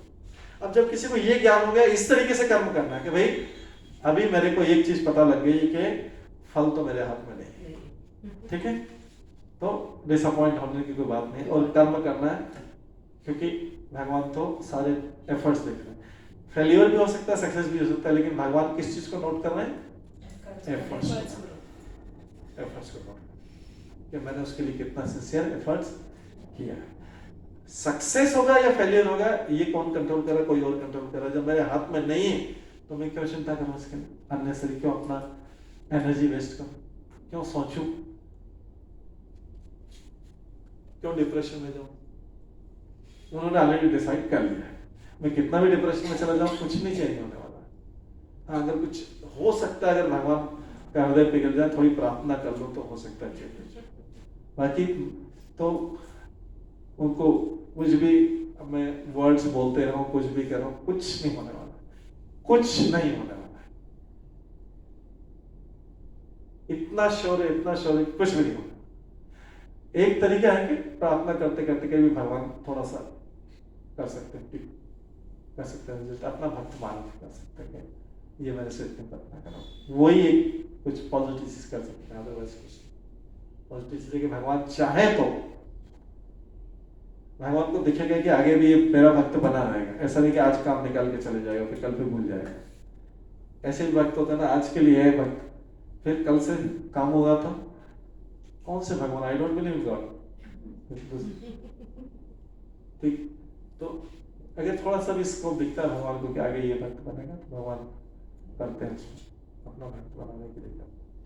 तो यहाँ पे है कि ज्ञान के साथ, अब इसी की कंटिन्यूएशन में आता है कि इस ज्ञान से कर्म करने में, मतलब भक्ति, इसको बोलते हैं भक्ति, जो भगवान के ज्ञान में भगवान की प्रसन्नता के लिए कार्य किया जाता है उसको बोलते हैं भक्ति, डिवोशनल सर्विस। डिवोशनल भक्ति को इंग्लिश में बोलते हैं डिवोशनल सर्विस। तो क्या है फिर ये श्लोक बहुत इंपॉर्टेंट है, छोटे। नेहा विक्रम नाशोस्ति प्रत्यवायो न विद्यते स्वल्पमप्यस्य धर्मस्य त्रायते महतो भयात्। इस प्रयास में, कौन सा प्रयास? जो भगवान की प्रसन्नता के लिए किया जा रहा है। प्रयास ही बोलेंगे क्योंकि हमको फल तो पता नहीं, कर्म करें मतलब कर्म का प्रयास। इस प्रयास में न तो हानि होती न ही ह्रास मतलब लॉस, अपितु इस पथ पर की गई अल्प प्रगति भी महान भय से रक्षा कर सकती है। इस पे कोई, इस रास्ते पे कोई थोड़ा सा भी चला, भक्ति के रास्ते पे थोड़ा सा भी चल के, मान लीजिए इतने चाल पर जाके फिर भूल गया भक्ति के, मान लीजिए एग्जाम्पल लेते हैं, क्लास चल रही हो सकता है कि क्लास किसी कारण से बंद हो गई, कुछ हुआ, इतना सा हमने पढ़ा जो कुछ भी किया, ये जो है बोलते कि ये जो अभी तक भक्ति के इतना जो प्रगति किया है, ये भविष्य में कभी भी महान भय से, हम बहुत बड़े क्राइसिस में हो तो ये चीज हमें रक्षा कर सकती। इतना सा भी इस पे प्रगति किया, पूरा रास्ता नहीं चला, मान लीजिए इतना सा भी प्रगति किया, अल्प प्रगति भी इसमें की गई, अल्प प्रगति भी महान भय से रक्षा कर। इसलिए कई बार देखा जाता है कि कई लोगों को बड़े बड़े संकट से बचा लेते हैं भगवान पर, तो लगता है कि भगवान इसको क्यों बचाया ऐसा संकट से, क्या? तो भगवान क्या करते हैं, उसका सारा अकाउंट में से देखा, इतना सा, ये इतना सब इसका पड़ा है डिवोशनल सर्विस, जो प्योरली किसके लिए की गई थी? अपने लिए नहीं की गई थी, भगवान को प्रसन्न करने के लिए गई थी। देखा ये अकाउंट निकाला, उसको वहां पर बेनिफिट। इसलिए कई बार देखा गया कि फ्लैग क्रश हो जाता है, एक आध कोई व्यक्ति बच जाता है, कोई बहुत संकट हो, 1-2 बच गए, तो ये भगवान उस समय उसके अकाउंट में अगर ये कुछ भी ऐसी है जिसमें भगवान को प्रसन्न किया हो, इसमें भगवान को प्रसन्न किया हो, तो अल्प प्रगति भी महान भय से रक्षा कर सकती है। ये श्लोक जो है हमें एक अश्योरेंस दे रहा है, आश्वासन दे रहा है।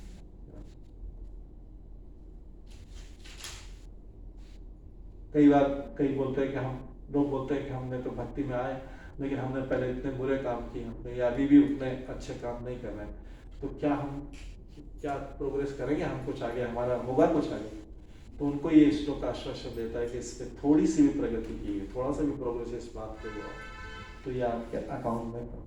भौतिक जगत में जब किसी की डेथ होती है तो अकाउंट की सारी चीजें खत्म हो जाती है, करेक्ट? उसके ऑर्नामेंट्स, उसका बैंक बैलेंस, सब कुछ खत्म, सारे रिलेशन भी खत्म होते। बट भक्ति शरीर के साथ खत्म होने के साथ खत्म नहीं होती, क्योंकि भक्ति किससे कनेक्टेड है? आत्मा से कनेक्टेड है, और आत्मा कभी खत्म नहीं होती। तो भक्ति का अकाउंट जो है आत्मा से है, तो आत्मा तो हमेशा रहती, कभी नष्ट नहीं होती। इसलिए भक्ति के अकाउंट में अगली बार जब हम भक्ति करेंगे, बाई चांस बहुत क्राइसिस में, तो भक्ति इसके ऊपर से चल रही, सपोज अभी 1% हुई, तो नेक्स्ट लाइफ में 2% से स्टार्ट होगी। 1% गई नहीं, क्योंकि आत्मा के साथ कनेक्टेड आत्मा तो है। जबकि शरीर में अगर हमने सपोज करो कि हम कोई बहुत बिल्डिंग बनाने चले, अपना पूरा प्लॉट लेके बड़ा बिल्डिंग बनाया, सपोज करो हम 10 स्टोरी बिल्डिंग बना था, उसकी फाउंडेशन हो गई, 1-2 पार्किंग 1-2-3 फ्लोर हुआ, अभी डेथ हो गई, तो नेक्स्ट मंथ में क्या 4th फ्लोर से बनाएंगे?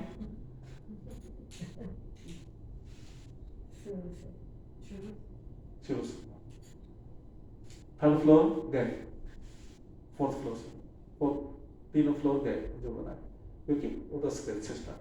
लेकिन भक्ति में से 3 फ्लोर बनाया, भक्ति में इतना प्रोग्रेस किया, तो उसके बाद 4th फ्लोर से स्टार्ट।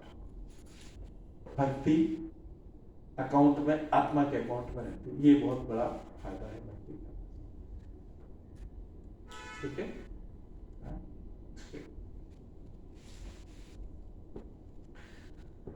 तो ये पूरा नीचा दिया, ऐसे कर्म करने में कोई हानि, चाहे कर्म अधूरा ही क्यों न रह जाए, हमारा काम भक्ति का अधूरा काम अधूरा ही क्यों न रह जाए, फिर भी उतना जितना किया है उसका बेनिफिट नेक्स्ट बर्थ या उसके नेक्स्ट बर्थ हमेशा रहेगा। यदि कृष्ण भावना में 1% भी कार्य पूरा हुआ तो उसका स्थायी फल होता है, और अगली बार 2% से शुभारंभ होगा, सेकंड 2% से स्टार्ट। ये भक्ति का फायदा। जबकि भौतिक कर्म में, इस भौतिक संसार में जब तक 100% वो काम नहीं हो जाएगा तब तक सफलता नहीं मिलेगी। इसका एक और अच्छा उदाहरण है, एक स्टूडेंट अगर बहुत साल भर पढ़ेगी, बहुत अच्छा किया, साल भर पढ़ेगी, एग्जाम के टाइम पे मान लीजिए उसको कुछ हो गया, जॉन्डिस हो गया, एग्जाम की डेट के 1 दिन पहले जॉन्डिस हो गया, क्या होगा? और इतना वीक है कि जा नहीं सकता, क्या होगा? टीचर उसको मार्क्स दे देगा क्या? बोर्ड उसको मार्क्स दे देगा क्या दया करके? बोर्ड कोई भी उसको मार्क्स नहीं देगा। क्यों? दया क्यों नहीं करता? क्योंकि इस भौतिक जगत में फाइनल रिजल्ट जब तक कंप्लीट नहीं हुआ उसको देखा जाता है। आप चाहे बीमार हो चाहे कुछ भी, वो जाके रिक्वेस्ट कर सकता है मैं बीमार हो गया, मेरे को वो कर दो परसेंटेज नो। लेकिन भक्ति में आपका लास्ट मोमेंट तक आपने करके, और लास्ट मोमेंट तक भी आपका 100% कंप्लीट नहीं हुआ, 99.9 आया है, तो अगला जन्म जो है भगवान वो 99 पूरी अकाउंट है अपने पास में, अगला जीवन चालू होगा तो सीधे 99.9 के आगे। हो सकता है जल्दी भक्ति में कोई 1-2 साल में 100% कर, इसलिए कई लोग होता है ना भक्ति में आगे पड़ जाते हैं। छोटे छोटे बच्चे भी देखा एक बार आप लोगों ने यूट्यूब पर देखा, छोटे बच्चे से इतने क्यों हो जाता है? पिछला 99.9% है, थोड़ा सा रह गया था, 1-2 साल में ही 100%। बच्चे बहुत टैलेंटेड हो जाते हैं 100%, क्योंकि पिछला वाला पूरा करते हैं, इसलिए भक्ति में कोई लॉस नहीं। जितना भी भक्ति करो, बोला गया एक बहुत इंपॉर्टेंट श्लोक है, नीचे दिया है, त्यक्त्वा स्वधर्म चरणाम्बुजं हरे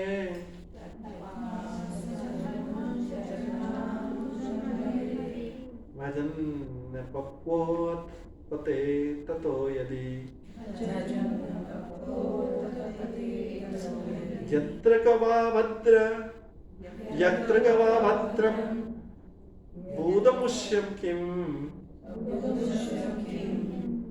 कोम्बात गोवार्थ आत्तो भजताम स्वधर्मता।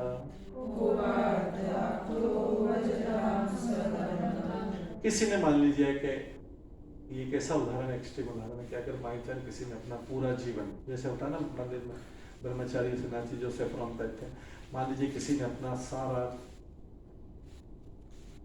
तारी छोड़ के, मान लीजिए कोई से पूरा भगवान को समर्पित कर दिया, जैसे तो ना कई ब्रह्मचारी कोई बहुत मतलब वेल पेड जॉब है सब कुछ करके छोड़ के बाई चांस उसमें पूरा अपने आप को समर्पित कर दिया भगवान, और बाई चांस उसे कुछ मिस्टेक हुआ उनसे और थोड़ा भक्ति से छूट भी गया, तो उसमें श्लोक में आता है और बोलते हैं उससे क्या लॉस हो गया, उससे क्या लॉस हो गया, क्योंकि उसने जो किया है वो तो इकट्ठा है, उसमें बाद में नहीं कर पाया। भक्ति में असफलता जैसी कोई चीज नहीं होती, अनसक्सेस तो क्या बात, उसमें क्या प्रॉब्लम है। उसके विपरीत कहा गया है कि कोवार्थ आप तो भजताम स्वधर्म, किसी ने अपना सारा संसार में सारा काम परफेक्ट कर लिया। सारा काम परफेक्ट क्या होता है, बच्चों को बड़ा कर लिया, मैरिज कर लिया, उनके बच्चे भी वो सेटल हो गया, ये वो सब कुछ, सारा बैंक अकाउंट ये है, आगे जाते टाइम छोड़ के भी बहुत अच्छा एसेट छोड़ के, और लेकिन भगवान की भक्ति नहीं कर पाया, लेकिन भगवान की भक्ति नहीं, यहां सब परफेक्टली कर लिया। तो उससे बोलते हैं कि उसने अगर भौतिक है तो इससे उसको बोला गया कोवार्थ, अब तो उसने क्या प्राप्त किया, उसने क्या प्राप्त किया। अगर वो उसने भगवान की भक्ति नहीं की तो इसका मतलब उसने कुछ भी नहीं किया, चाहे सब कुछ परफेक्टली सेटल कर गया संसार में, लेकिन अगर भगवान की भक्ति नहीं कर पाया इस सेटलमेंट में, तो उसने क्या प्राप्त किया। और उसके ऊपर वाले से पूछते क्या खोया उसने, अगर वो फेल भी हो गया भक्ति में, उसने क्या खोया और इसने क्या प्राप्त किया। चाहे मटेरियल में पूरा परफेक्टली कर लिया, सब कुछ 100%, सब लोग बोलते वाह वाह वाह, सबको अपने बच्चों को सेटल कर दिया, तो सब कुछ ऐसा है, लेकिन उसने मतलब भगवान की दृष्टि में क्या कर लिया उसने, कुछ भी नहीं। ठीक है, तो वास्तव में अचीवमेंट इस संसार का क्या है, हमारा लाइफ का सक्सेसफुल इस बात पे कि हमने भगवान के लिए क्या किया, भगवान उसको देखेंगे। हमने अपने लिए क्या किया, सबको खुश किया, ये किया, सेटल किया, उसको सेटल किया, ठीक है, वो अपने सेटिस्फेक्शन। भगवान क्या देखते हैं अल्टीमेटली, आत्मा का लिए, आत्मा मेरे लिए क्या किया, क्योंकि आत्मा तो मेरा अंश,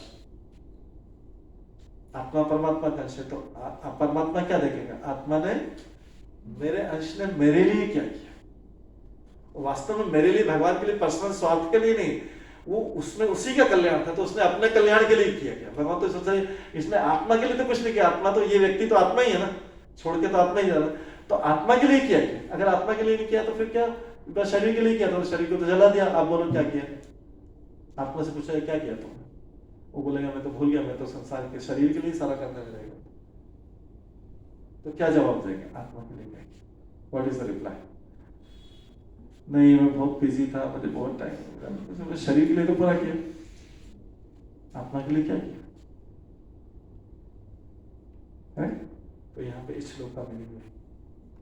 इसके बाद एक और इंपॉर्टेंट श्लोक आ रहा है, 41 श्लोक आ रहा है।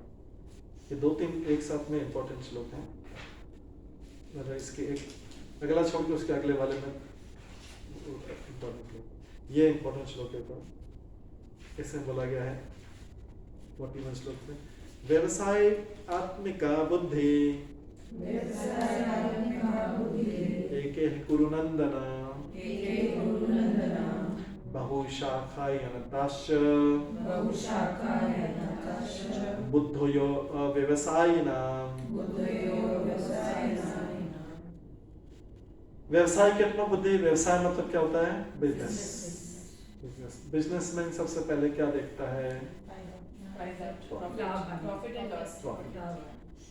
लॉस तो आ जाता है, वो देखता नहीं, देखता प्रॉफिट को ही है, और लॉस तो आ जाता है, वो ध्यान नहीं देता है, तो नजर हट गई तो दुर्घटना घटी, मतलब लॉस में चला गया। इसलिए उसका एकमात्र कहाँ केंद्रित होता है, प्रॉफिट। ऐसे यहाँ पे व्यवसायिक आत्मिका बुद्धि की बात की जाती है। व्यवसायिक आत्मा बुद्धि मतलब पूरे जीवन में एक चीज पर दृढ़ रहते हैं।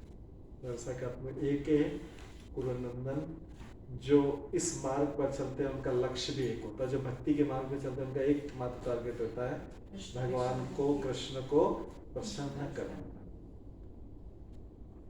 कृष्ण को प्रसन्न, जैसे यहाँ पे हम गवर्नमेंट में कुछ काम कराना क्या रहता है, जो भी आप लोगों में से सरकारी काम गवर्नमेंट डिपार्टमेंट से काम करता है तो ऑफिसर्स को खुश रखना, ऑफिसर्स को खुश रखना ये रहता है ना, उससे काम ये इस गवर्नमेंट में, यहाँ की गवर्नमेंट, संसार की गवर्नमेंट। लेकिन भगवान तो पूरे विश्व, यूनिवर्सल गवर्नमेंट, भगवान तो पूरे विश्व ब्रह्मांड चलाते, तो उसमें क्या होना चाहिए आपके हिसाब से, इसी कैलकुलेशन के हिसाब से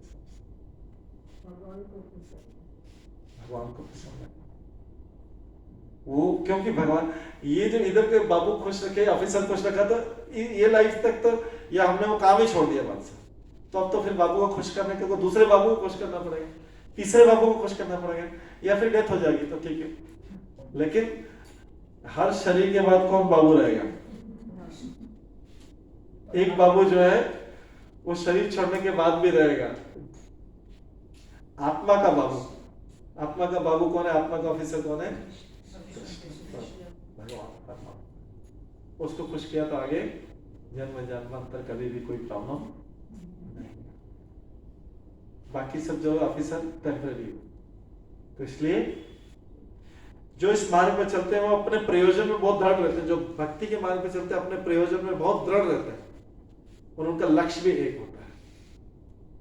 व्यवसायिक आत्मिक बुद्धि इसको बोलते हैं, उनका टारगेट एक ही रहता है। जैसे बिजनेसमैन का टारगेट प्रॉफिट, तो इसको बोलते हैं व्यवसायिक आत्मिक बुद्धि, मतलब उनका लक्ष्य क्या रहता है? एक ही रहता है। क्या है? भगवान को प्रसन्न करता है। भागवत गीता, भागवतम में भी आता है श्लोक, समसिद्धि हरितोषणम, मैंने पहले भी बताया था। समसिद्धि, संसा के ऊपर वो लगाते हैं, डॉट लगाते हैं। संसिद्धि, संसिद्धि मतलब होता है, सिद्धि मतलब होता है परफेक्शन, होता है ना, जिसने इसने किसी काम में सिद्धि प्राप्त कर ली, मतलब परफेक्शन। तो समसिद्धि हरि, समसिद्धि मतलब अच्छी सिद्धि प्राप्त हुई। समसिद्धि हरितोषणम, ये 3 लेटर है, 3 वर्ड है खाली।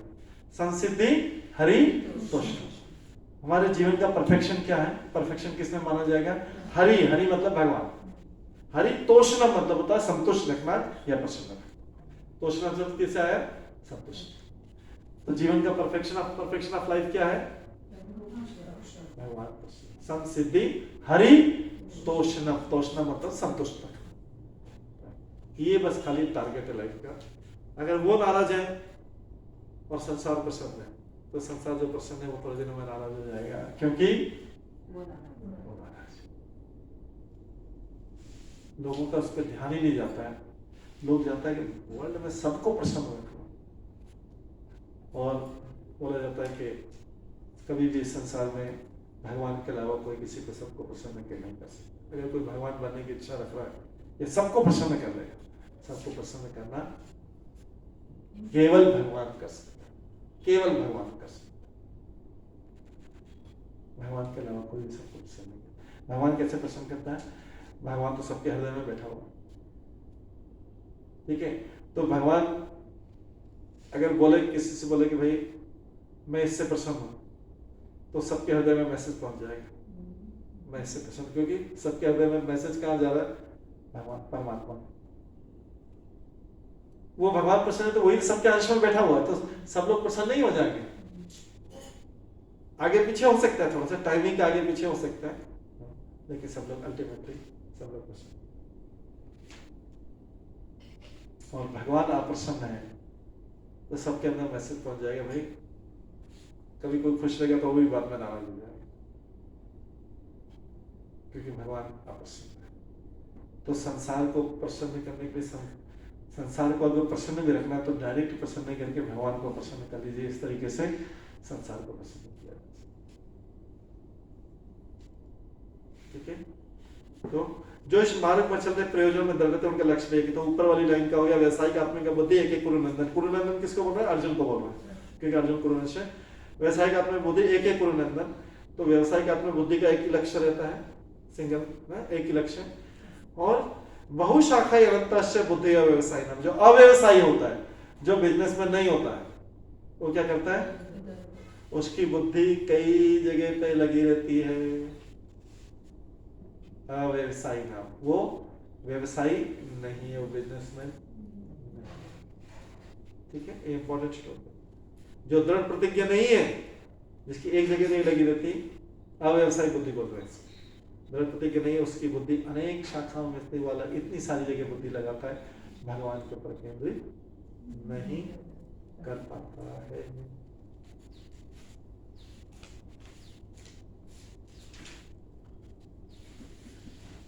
तो देखिए यहाँ पे लिखा है श्रद्धा और विश्वास कनेक्टेड है। सुदृढ़ विश्वास को श्रद्धा बोलते हैं, जो विश्वास दृढ़ता पूर्वक रहता है उसको क्या बोलते हैं? श्रद्धा। सुदृढ़ विश्वास को बोलते हैं श्रद्धा। तो श्रद्धा शब्द विश्वास कहे सुदृढ़ निश्चय कृष्ण भक्ति के लिए सर्व कर्म करते हुए, कृष्ण भक्ति करने से सारा काम हो जाता है। श्रद्धा का अर्थ है किसी अलौकिक वस्तु में अटूट विश्वास। जब कोई कृष्ण भावनामृत के कार्यों में लगा है, मतलब फालतू नहीं बैठा, कार्य कर रहा है वो, लेकिन किसका कर रहा है? किसके ऊपर कर रहा है? कृष्ण को प्रसन्न कर रहा है। अर्जुन क्या कर रहा है? अर्जुन भी अपने ड्यूटी कर रहा है, युद्ध कर रहा है उसकी ड्यूटी, लेकिन अभी कृष्ण क्या बोल रहे हैं? मेरे को, मेरी बात मान के मेरे को प्रसन्न करके। तो जब कोई कृष्ण भावना के कार्य कर रहा है तो उससे परिवार, मानवता या राष्ट्रीयता से बनकर कार्य करने की कोई आवश्यकता नहीं है। ऑटोमेटिकली सब लोग सेटिस्फाई हो जाएंगे। इसका मतलब नहीं कि आप सबको इग्नोर कर रहे हैं, इसका मतलब है कि आप सबका भला चाह रहे हैं, बट किसके द्वारा? कृष्ण की सहायता से आप सबका भला चाह रहे हैं, क्योंकि आप पूरे परिवार को, सारे संबंधियों को, या पूरे मानवता को, या पूरे राष्ट्रीयता की आप प्रसन्न नहीं कर सकते। आप अकेले प्रसन्न नहीं कर सकते। प्रसन्न रखना है तो कृष्ण के द्वारा, क्योंकि कृष्ण सबके अंदर बैठा हुआ। एक जगह प्रसन्न किया तो एक साथ सारे लोगों को प्रसन्न कर सकते हैं, क्योंकि वही तो सब जगह बैठा हुआ है, परमात्मा के रूप। एक ही एटम में प्रसन्न किया जाता है। ठीक है, तो वास्तव में जो मानवता की सेवा है या राष्ट्र की सेवा है, वो कृष्ण की सेवा करके अचीव की जा सकती है। हम बोलते हैं ना मानवता की सेवा करने से, मानवता की सेवा, कृष्ण की सेवा कर दी तो सारे मानव की सेवा हो जाएगी। क्यों? क्योंकि सारे मानव के अंदर कृष्ण भक्ति पहुंच जाएगा, तो उसको किसी से अगर कोई भूखा भी तो उसको मांगने की जरूरत नहीं रहेगी। ठीक है, हम दे देंगे कि अलग बात है, उसको किसी, वो तो सीधा भगवान से मांगेगा। अगर भगवान से मांगेगा, सबके, अगर सारे लोग भक्त बन जाए सारे वर्ल्ड में, कोई भिखारी नहीं रहेगा सारे, क्योंकि किससे मांगेंगे? किसको भी कुछ जरूरत होगी तो कृष्ण। कुछ कपड़े मांगना है, खाना मांगना है, कुछ भी मांगना है, कृष्ण मांगना। और अगर कोई सच्चे हृदय से मांगता है तो कृष्ण देते हैं सच्चे। लेकिन क्या है कि वो संसार से मांगते हैं, संसार में कोई देता है, कोई नहीं देता है। और कोई भी कैसे कंटिन्यूस परमानेंटली कब किसको दे सकता? कोई जीवन भर किसी को दे सकता है? किसी भी खाली वो 3 टाइम भी नहीं दे सकता कोई रोज। एक टाइम भी अपने जीवन में कुछ काम समय तो देख सकता है, तो फिर बाकी टाइम कौन चलाता है उसका? उसका पेट कौन भरता है बाकी टाइम? वो भरते हैं तो एक बार भी भरे किसी। तो अगर किसी को परोपकार करना है तो उसको प्रसाद के रूप में बांटो, और उसको कृष्ण उसको प्रेरणा दो कि वो कृष्ण भक्ति में लगे, तो वो उसका वास्तविक कल्याण हो गया। उसकी सारी इच्छाएं पूरी हो सकती। हम कितनी इच्छा पूरी कर सकते हैं? हम कितनी आवश्यकताएं पूरी कर सकते हैं? और कितने लोगों की कर सकते हैं? बहुत लिमिटेड है हमारी कैपेसिटी। लेकिन कृष्ण सबकी सारे टाइम, और कृष्ण किसी भी आत्मा को यहाँ पे नहीं भेजा बिना उसके खाने पीने का अरेंजमेंट किया। वो तो लोग क्या करते हैं, अब जैसे किसी खाने का अरेंजमेंट किया, वो चाहिए मेरे को साथ में ड्रिंक भी चाहिए, तो फिर कैसे कर? तो कृष्ण तो उसके खाने का अरेंजमेंट कर रहा है, उसके दूसरी चीज का इच्छा का नहीं कर रहा। हाँ ठीक है, किसी का और का जिसके पास ध्यान दे रखा है तो वो कर रहा है, लेकिन कृष्ण सबकी आवश्यकता, किसी की भी ऐसा कोई आत्मा नहीं है जिसकी आवश्यकताएं कृष्ण पूरी नहीं। लोग अलग अलग कारणों से डेथ होती होगी, लेकिन इसको बेसिक खाना नहीं मिला। वो न्यूज़पेपर वाले 1-2 बार लिख देते हैं, बट ऐसा होता नहीं। हाथी को भी तो अरेंज करते हैं, कितनी बार सुनाएंगे हाथी का पेट भूख, हाथी पेट उसको कुछ खाने को नहीं मिला तो मर गया हूँ।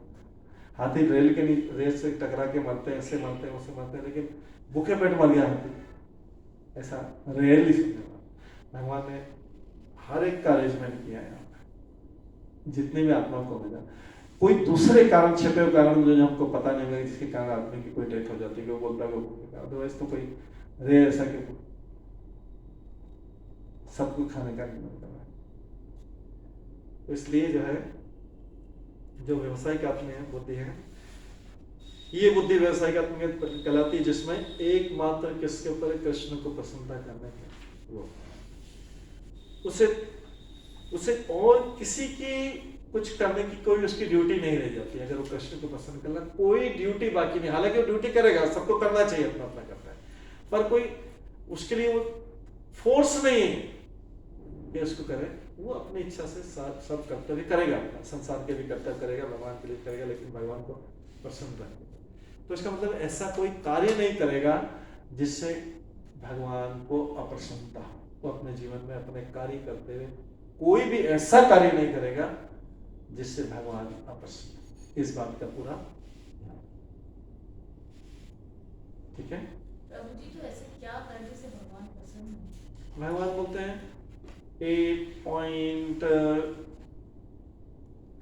8.7 में आ जाओ,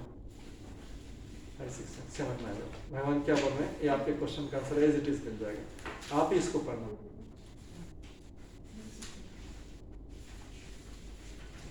8.7 में आ जाओ, 8वें अध्याय का 7वां श्लोक। मिल गया? मिल गया सबको?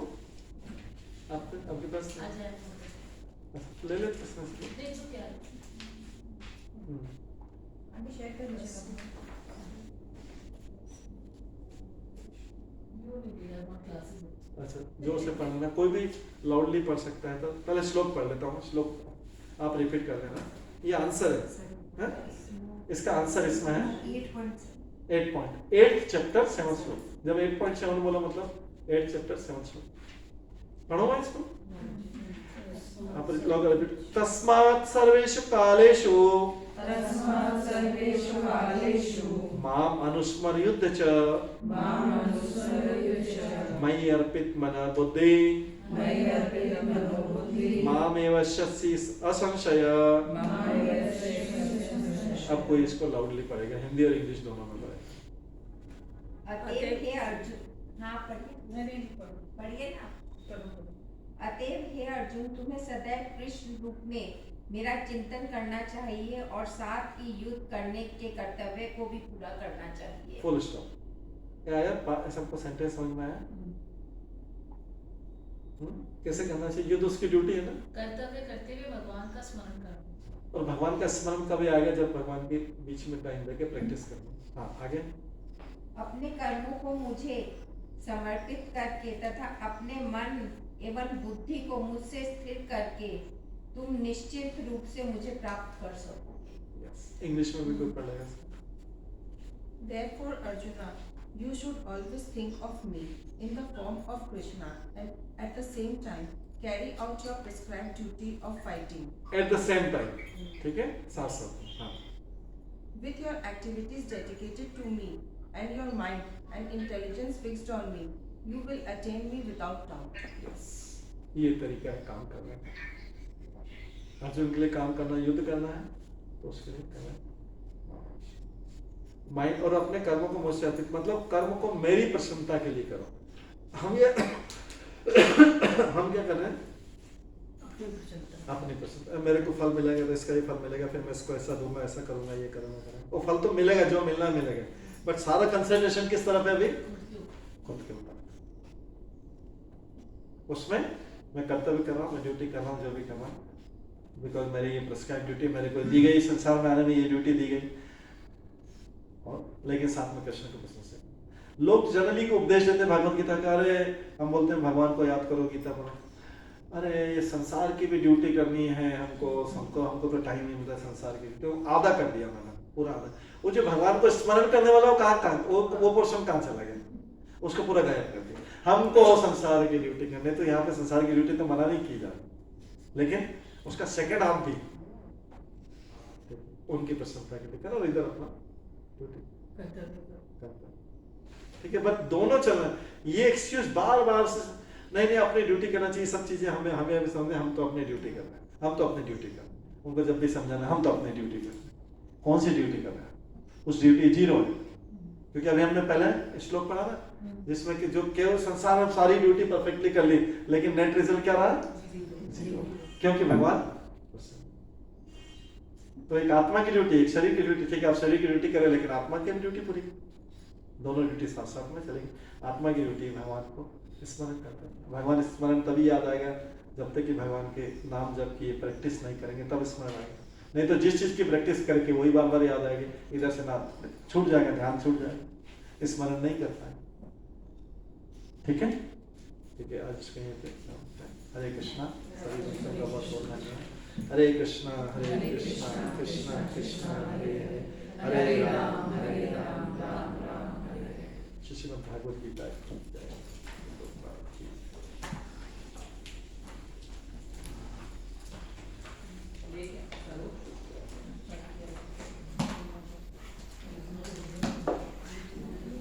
आप बीच बीच में पढ़ सकते हैं जो श्लोक है, क्योंकि नहीं फिर नेक्स्ट वीक में सब भूल जाते हैं।